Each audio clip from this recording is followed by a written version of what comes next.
안녕하세요. 드림에이징 닥터 임영빈입니다. 우한폐렴을 대항하기 꼭 필요한 것을 알려드리겠습니다. 수많은 뉴스 속보와 여러 유튜브 영상들에서 우한폐렴에 대한 공포심만 키우고 있고 바이러스와 싸우는데 꼭 필요한 이 한 가지를 빼먹어서 꼭 여러분들께 알려드려야겠다 싶어 이 영상을 제작하였습니다. 우한폐렴에 대항하는 가장 좋은 이 방법을 말씀드리기 전에 일단 이해하고 넘어가셔야 될 것이 있습니다. 우한폐렴은 지난 2003년 사르스와 2014년 메르스 사태와 같은 코로나 바이러스라는 같은 바이러스 패밀리라는 것이죠. 이런 코로나 바이러스들은 원래 일반 감기를 일으키는 흔한 바이러스 중에 하나예요. 그리고 우리 몸은 이런 감기 바이러스를 대항하는 방법을 가지고 있죠. 바로 바이러스를 죽이는 면역력인데요. 우리는 이런 면역력이라는 군대가 언제나 건강하고 잘 훈련되어 있다고 가정하지만 그렇지 않은 경우가 참 많아요. 예를 들어 면역력이 1년 내내 좋으면 겨울철에는 왜 감기가 걸리겠어요? 우리 면역력이 겨울철에 좋지 않은 이유는 겨울철에는 해가 짧아 햇빛을 그렇게 많이 못 받으니 비타민 D 수치가 낮아져서 그렇습니다. 이 그래프처럼 북반구에 위치한 독일 사람들의 1년 중 비타민 D 수치 중에 겨울인 1월에서 3월쯤이 비타민 D가 가장 낮아요. 그러니 감기 같은 바이러스 감염에 더 잘 걸리는 것이죠. 에이, 비타민 D가 없을 땐 바이러스 감염률이 증가된다는 건 그냥 얻어 걸린 거 아니에요? 아닙니다.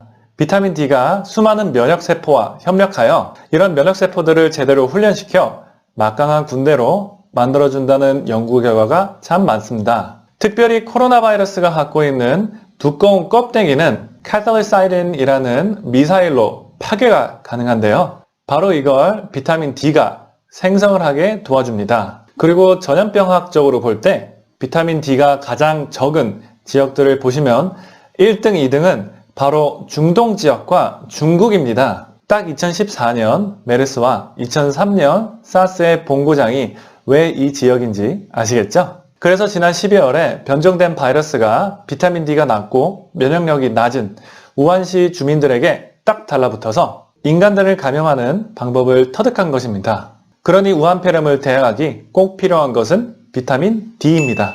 물론 햇빛으로 만드는 것이 가장 좋지만 겨울철이라 해가 짧고 피부암도 생기면 안 되니 비타민 D를 보조제로 복용하시면 되겠습니다. 하루에 5,000유닛씩 꼭 복용하기를 권장합니다. 비타민 D가 만병통치약이라는 말은 아니지만 우리의 면역력을 최고치로 끌어올리자라는 주장입니다. 독감 바이러스에는 타미플루가 있고 에이즈 바이러스에는 에이즈약이 있지만 이런 신종 코로나 바이러스에는 비타민 D로 면역력을 키워 대항하는 것이 더욱 정확한 약이 출시되기 전까진 지금으로선 최선의 선택입니다.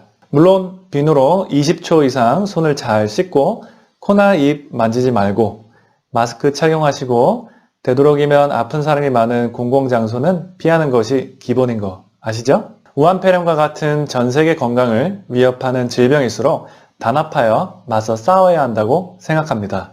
만약 이 영상이 도움이 되셨다면 지인분들께 공유하셔서 우한폐렴 예방운동에 참여하세요. 그럼 더 재밌고 유익한 영상으로 찾아뵙겠습니다. 감사합니다.